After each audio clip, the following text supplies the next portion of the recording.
नमस्कार, राधे राधे। और सभी कैसे हैं?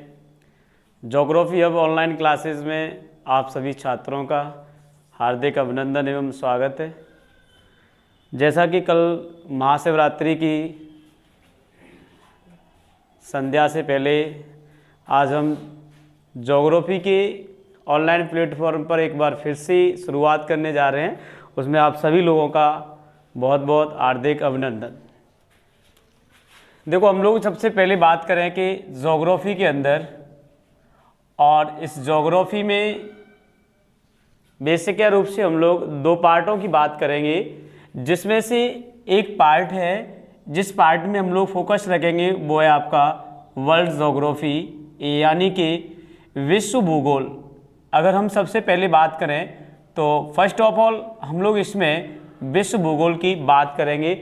विदित है कि आप लोगों ने पहले कुछ लॉकडाउन के समय पे हम लोगों ने इसमें पढ़ा था, और वहाँ हम लोगों ने इसके सेकंड पार्ट्स के कुछ भागों के बारे में अध्ययन किया था। और सेकंड पार्ट जो थे वो थे इंडियन ज्योग्राफी के, यानी कि इसमें हम लोगों ने इंडियन ज्योग्राफी के अंदर क्या क्या पढ़ा था। तो यहाँ पे हम लोगों ने भारत के भूगोल में कुछ टॉपिकों का अध्ययन किया था। इसलिए मैं आपको फिर एक बार अवगत करा देता हूँ कि मैं इसमें विश्व भूगोल के बारे में स्टार्टिंग करूँगा। इसमें से कुछ टॉपिक हम लोगों ने विदत पिछली कुछ क्लासों के अंदर अध्ययन कर लिया है। अगर आपको फिर भी इसका रिवाइज करना है तो आप हमारी प्लेलिस्ट में जाकर के इसका अध्ययन कर सकते हैं। जैसे वर्ल्ड ज्योग्राफी में यदि हम लोग टॉपिक वाइज डिस्कस करें तो टॉपिक वाइज देखेंगे, इसमें सबसे पहले आता है अक्षांश एवं देशांतर, यानी कि पहला टॉपिक इसमें हम लोग डिस्कस करने वाले हैं अक्षांश एवं देशांतर। फिर सेकंड टॉपिक, याद रखें यहाँ हम लोग किसी पर्टिकुलरली एक एग्जाम को लेकर के अध्ययन नहीं करेंगे, बल्कि इसमें हम समस्त इस ज्योग्राफी सब्जेक्ट का अध्ययन करेंगे। यानी कि फिर से मैं अवगत करा रहा हूँ, इसके माध्यम से आप किसी भी बेस की तैयारी कर सकते हैं, चाहे पुलिस पटवार, video, RAS, REET, L1, L2 जो भी है, जहाँ जिसके सिलेबस में जो टॉपिक है वो उस टॉपिक का अध्ययन यहाँ से कर सकता है। फिर इसके बाद देखें नेक्स्ट हम लोग इसमें बात करेंगे तो इसके बाद आती हैं पृथ्वी की कुछ प्रमुख गतियां, कि हमारी पृथ्वी है ये कौन कौन सी गतियां करती हैं। यानी कि एक बार ये सूर्य के चारों ओर घूमती है, एक बार अपने अक्ष पर भी घूमती है, इसलिए दो प्रकार की हमारी पृथ्वी क्या करेगी, गति करती है। देन हम बात करेंगे इसी में वायुमंडल यानी एटमॉस्फेयर, कि हमारी पृथ्वी के धरातल से जैसे जैसे ऊपर जाते हैं वैसे वैसे वायुमंडल का विस्तार है, कौन कौन सी परतें आती हैं, उसके अंदर क्या क्या इसकी विशेषताएं होती हैं। देन हम लोग नेक्स्ट बात करें तो नेक्स्ट यहाँ पे हम लोग वायुमंडल के बाद सौर मंडल की बात करेंगे, सोलर सिस्टम की बात करेंगे।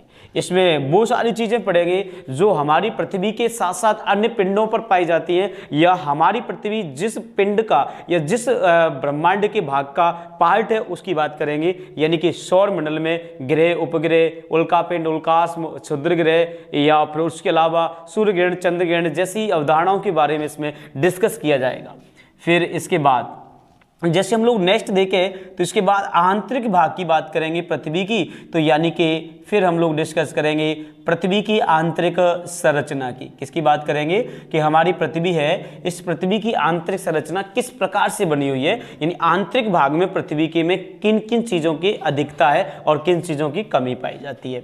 फिर नेक्स्ट हम लोग इसी के बाद आगे देखेंगे कि हमारी पृथ्वी जो है, इस पृथ्वी के अंदर कौन कौन सी चट्टानें पाई जाती हैं, यानी कि रॉक्स की बात करेंगे। किसकी बात करेंगे, रॉक्स, चट्टानों की बात करेंगे। फिर आगे भी हम लोग बात करें तो चट्टानों के बाद फिर हम लोग इसमें आगे पृथ्वी के अंदर या पृथ्वी पर आए हुए कंपन की बात करेंगे, यानी कि अर्थक्वेक, भूकंप की बात करेंगे।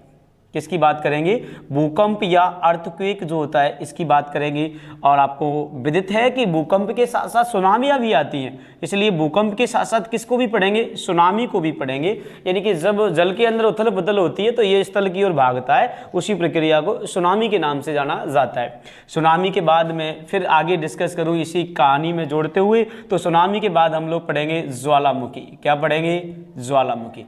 देखो अभी हम लोग ये देख रहे हैं कि वास्तव में विश्व भूगोल कहते किसको है। अब ये आपका काम है कि आपके सिलेबस में कौन कौन से टॉपिक हैं, आप उन्हें एक जगह पर इसको समेट के रखें और आपको जो पढ़ना है उसे एक साइड में रखें। मैं फिर से कह रहा हूँ आप लोगों से कि आपको जो आपके सिलेबस में पहले उसे कवर करें, तब आप लोग सभी चीज़ों को पढ़ें। पढ़ना नुकसानदायक नहीं होता है, बट हमें वही पढ़ना है, पहले फोकस वहाँ रखना है जो चीज़ हमारे किस में आती है, सिलेबस में आती है। फिर देखो ज्वालामुखी के बाद फिर हम लोग इसमें बात करेंगे वायुदाब और वायुदाब के आधार पर निर्धारित होने वाली पवनें। फिर इसके बाद नेक्स्ट हम लोग देखेंगे एक घटना होती है पृथ्वी पर, चक्रवात एवं प्रति चक्रवात, इसकी डिस्कस करेंगे। फिर इसके बाद आगे हम लोग चक्रवात और प्रति चक्रवात के बाद आगे चले तो आगे जाकर के फिर हम लोग महासागरों का अध्ययन करेंगे और महासागर के बाद हम महाद्वीपों का अध्ययन करेंगे। यानी कि ये वो टॉपिक्स हैं जो टॉपिक्स हमको किस में पढ़ना है, किस में पढ़ना है भाई, विश्व भूगोल के अंदर। क्या क्या पढ़ना है, देखो अक्षांश और देशांतर पढ़ना है, पृथ्वी की गतियां पढ़नी है, वायुमंडल पढ़ना है, सौर मंडल पढ़ना है, पृथ्वी की आंतरिक संरचना पढ़नी है, चट्टानें पढ़नी है, भूकंप पढ़ना है, सुनामी पढ़नी है। उसके बाद ज्वालामुखी पढ़ना है, वायुदाब एवं पवनें पढ़नी है, चक्रवात प्रति चक्रवात का अध्ययन करेंगे, महासागर का अध्ययन करेंगे, महाद्वीपों का अध्ययन करेंगे, और भी अगर देखें तो इसके अंदर हम जैव मंडल का अध्ययन करेंगे। किसका अध्ययन करेंगे, जैव मंडल का अध्ययन करेंगे। और भी समस्याएं आगे देखें तो इसी में हम लोग पर्यावरणीय समस्याओं को पढ़ेंगे। ये पर्यावरणीय समस्या है, जैसा कि मैं आपको फिर से एक बार अवगत कराऊं, ये वो टॉपिक है जो आपके रीट L2 के अंदर जुड़ा हुआ है, पर्यावरणीय समस्याएं, जिसमें ग्रीन हाउस इफेक्ट होता है या फिर अम्ल वर्षा होती है। उसके बाद हम अगर देखें तो इसमें ओजोन परत के बारे में अध्ययन किया जाता है। तो ये सारी अध्ययन हम लोग पर्यावरणीय समस्याओं के कौन सी ऐसी चीज़ें जो पर्यावरण को इफेक्ट करती हैं या पर्यावरण को प्रभावित करने का कार्य करती हैं। तो ये अपन वर्ल्ड ज्योग्राफी के सिलेबस के बारे में डिस्कस कर रहे थे कि वास्तव में इस वर्ल्ड ज्योग्राफी में अपन को पढ़ना क्या है। आगे इसी में हम आगे बात करें तो मैंने कहा सबसे पहले एक तो अक्षांश और क्या पढ़ेंगे, देशांतर। तो पहली टॉपिक से अगर हम लोग डिस्कस करें तो सबसे पहले आप लोग इसका स्क्रीनशॉट लें, फिर आगे बढ़ते हैं हम लोग। हाँ तो देखें, फिर हम लोग आगे बढ़ेंगे। आपने स्क्रीनशॉट इसका ले लिया होगा।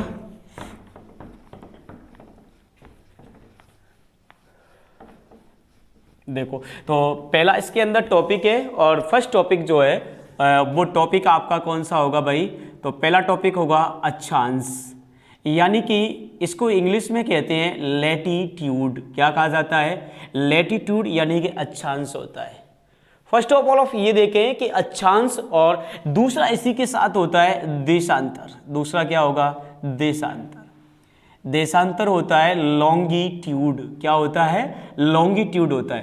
देखो मैं यहाँ शब्द से ही खत्म करूँ इनको। लैटिट्यूड लेटा हुआ, लॉन्गिट्यूड खड़ा हुआ, यानी कि एक तो लेटे हुए होते हैं और एक कैसे होते हैं, खड़े हुए। यानी कि लैटिट्यूड अक्षांश हमेशा क्षैतिज होते हैं और लॉन्गिट्यूड देशांतर हमेशा कैसे होते हैं, ऊर्ध्वाधर होते हैं। जैसे सपोज दैट यदि हम बात करें कि ये पृथ्वी है, ये क्या है, पृथ्वी। जब ये पृथ्वी है तो यहाँ पृथ्वी के बीचों बीच में इसका क्या होगा भैया, केंद्र होगा। इसका बीचों बीच क्या होगा, केंद्र होगा। दूसरी बात करें, अक्षांश और देशांतर जो होते हैं, मैंने अभी बात करी थी कि ये काल्पनिक होते हैं। कैसे होते हैं, काल्पनिक अवधारणा होती हैं, यानी कि ये इमेजिनेशन की हुई अवधारणा है। ये पर्टिकुलरली बात करें तो ऐसा कोई चीज़ है नहीं कि 0 डिग्री अक्षांश है। और अक्षांश जो होते हैं इनको हम कैसे खींचेंगे, तो ये क्षैतिज खींची जाती हैं। कैसे खींची जाएंगी, क्षैतिज।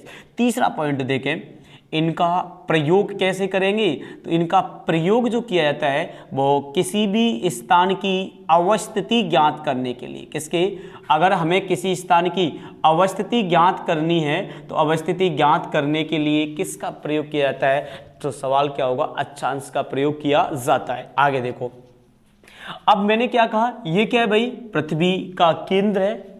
अगर हम बात करें कि ये कोई स्थान है और जिस स्थान का नाम है ए, कौन सा स्थान है, ये ए स्थान है। और यदि कोई ये स्थान है जिसका नाम क्या है, बी।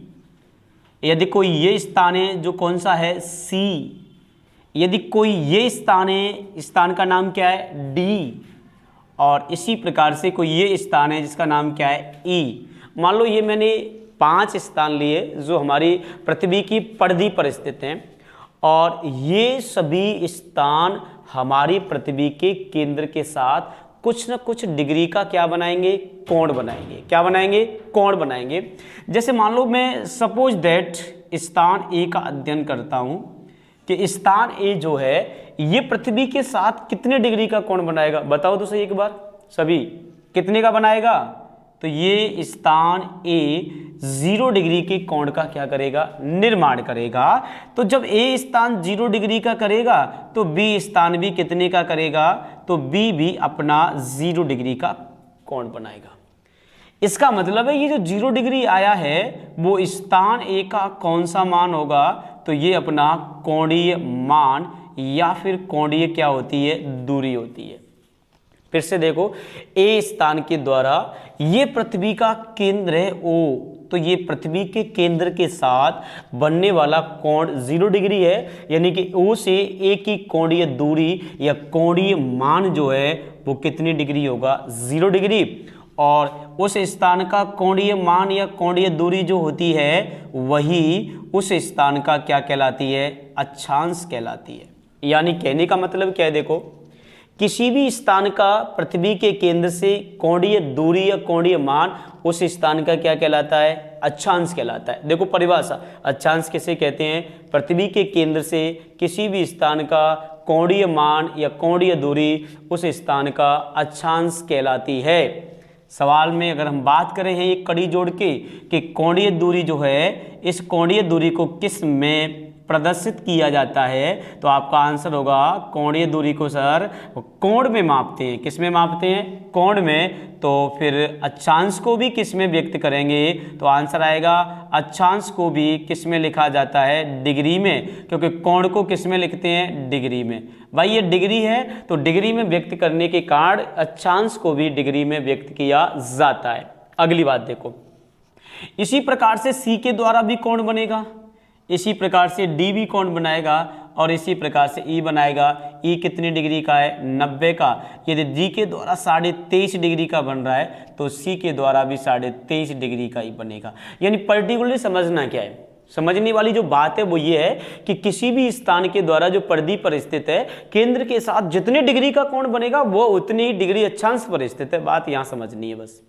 जैसे मैंने कहा ए 0 डिग्री का है तो 0 डिग्री पर है, मैंने कहा सी 23.5 डिग्री का कोण बनाएगा तो 23.5 डिग्री अक्षांश पर सी जो है वो स्थित है। कहाँ से, केंद्र से। तो अगला सवाल देखो यहाँ से, अगर हमसे ये पूछे कि अक्षांश जो होते हैं इन अक्षांशों का निर्धारण कहाँ से होता है, तो आपका आंसर आएगा अक्षांशों का निर्धारण पृथ्वी के कहाँ से होगा, तो ये पृथ्वी के केंद्र से होता है। अक्षांश किसी भी स्थान की कौन सी दूरी या मान होता है, तो आप आंसर देंगे कोणीय मान या कोणीय दूरी होती है। अब देखो यहाँ पे अगर मैं अक्षांश के बारे में ही एक और कदम आगे बढ़ूं तो आप दो चीज याद रखेंगे कि अक्षांश जो है वो किसी भी स्थान का कौन सा मान है भाई, तो ये कोणीय मान है। लेकिन यदि कोणीय मान में समान कोणीय मान के स्थानों को, यदि कोणीय मान कैसा है, किसी स्थान का कोणीय मान समान है तो समान कोणीय मान के स्थानों को दो प्रकार से अध्ययन कर सकते हैं। कैसे करेंगे देखें, पहला अध्ययन, यदि इनका अध्ययन या समान कोणीय मान के स्थानों को मानचित्र पर मिलाया जाए या समान कोणीय मान के स्थानों को कहाँ मिलाया जाता है, ग्लोब पर मिलाया जाता है। तो पहला आंसर देखो, मानचित्र पर मिलाएंगे तो आपको क्या मिलेगी, अक्षांश रेखा प्राप्त होती है। फिर से देख लो, यदि समान कोणीय मान के स्थानों को, यदि समान कोणीय मान के स्थानों को एक दूसरे से कहाँ मिलाया जाता है, मानचित्र पर, तो क्या मिलेगा, अक्षांश रेखा। और यदि ग्लोब पर मिलाया जाता है तो क्या मिलेगा, तो आंसर देंगे अक्षांश वृत्त की प्राप्ति होती है। फिर से, यदि समान कोणीय मान के स्थानों को ग्लोब मानचित्र पर मिलाया जाता है तो अक्षांश रेखा होगी, और यदि ग्लोब पर मिलाया जाता है तो अक्षांश वृत्त होता है। तो यहाँ हमने क्या बात करी, देखो अक्षांश कहते हैं काल्पनिक क्षैतिज रेखाओं को अक्षांश कहा जाता है। इनका प्रयोग अवस्थिति ज्ञात करने के लिए किया जाता है। इनका निर्धारण पृथ्वी के केंद्र से किया जाता है, यानी पृथ्वी के केंद्र से किसी भी स्थान का कोणीय मान या दूरी उस स्थान का अक्षांश कहलाती है। फिर कोणीय मान या दूरी को किस में लिखते हैं, डिग्री में, इसलिए अक्षांश को भी डिग्री में लिखा जाता है। देन यदि समान कोणीय मान के स्थानों को मानचित्र पर मिलाया जाता है तो अक्षांश रेखा मिलती है, और यदि ग्लोब पर मिलाया जाता है तो अक्षांश वृत्त प्राप्त होता है। ये यहाँ तक की बात अगर क्लियर है तो आप एक बार यस का जवाब देकर के मुझे बताएं कि बात एकदम क्लियर है। यहाँ तक क्लियर है तो फिर हम नेक्स्ट स्टेप में बात करते हैं कि यदि नेक्स्ट स्टेप में क्या है, मैंने यहाँ क्या लिखा है, अक्षांश। तो अगला सवाल ये आ सकता है कि पृथ्वी पर कुल अक्षांश कितने हैं। एक तो सवाल ये बनेगा, एक सवाल बनेगा कि पृथ्वी पर कुल अक्षांश रेखा कितनी है। एक सवाल क्या बनेगा, कुल अक्षांश वृत्त कितने हैं। तो मुझे ये बताओ, अगर ये 0 डिग्री है, मैंने क्या किया, इन दोनों को आपस में मिला दिया गया तो ये 0 डिग्री अक्षांश रेखा हो गई। तो इसके उत्तर में जाएंगे तो मैक्सिमम कितना है, 90, यानी कि एक गोलार्ध में कितने, 90, तो दूसरे में भी कितने, 90, और दोनों में कॉमन कितना है, 0 डिग्री, यानी कि 90 डिग्री नॉर्थ और 90 डिग्री साउथ। यहाँ पे क्या लिख सकते हैं, नॉर्थ और यहाँ साउथ। इधर में 0 डिग्री कॉमन है तो हम क्या लिखेंगे, देखो 90 प्लस 90 प्लस 0 का मान 1। तो आपसे पूछे कि भाई कुल अक्षांश कितने हैं, तो आपका आंसर क्या होगा, 181। बात समझ में आई, कुल अक्षांश पृथ्वी पर। लेकिन रेखा पूछे तब क्या बताना है कि जो हमारे कुल क्या आए अक्षांश, और कुल अक्षांश जो हैं इनमें से किसको घटाना है भाई, तो कुल अक्षांश में से ध्रुवों को, यानी कि किसको घटाना है, ध्रुवों को घटा दिया जाए। क्यों घटाता है, क्यों घटाया जाता है ये समझो। ये ध्रुव है, देखो यहां से चला मैं 0 डिग्री से, ठीक है, 1 2 5 10 20 50 60, और यहां पहुंचा तो 89, और यहां भी पहुंचा तो 89। देखो 89 इधर भी है, 89 इधर भी है, बट 90 दोनों में क्या है, कॉमन है।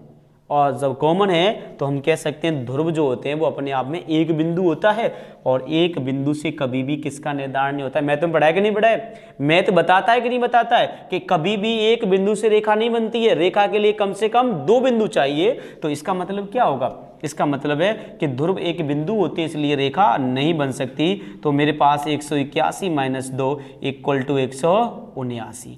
अगर अक्षांश रेखा पूछेगा तो 179, अक्षांश पूछेगा तो 181। और याद रखना मेरे प्यारे बच्चों एवं छात्रों, अगर अक्षांश वृत्त पूछता है तब भी 181 होते हैं, क्योंकि अक्षांश वृत्त जो होता है वो चाहे बिंदु हो चाहे 2 बिंदु हो, प्रत्येक अक्षांश अक्षांश से एक वृत्त का निर्माण हो सकता है। तो अक्षांश वृत्त भी कितने बनेंगे, 181। क्या ये सभी बातें क्लियर हुई? अगर क्लियर हुई तो इसका एक बार जल्द से जल्द स्क्रीनशॉट ले लें।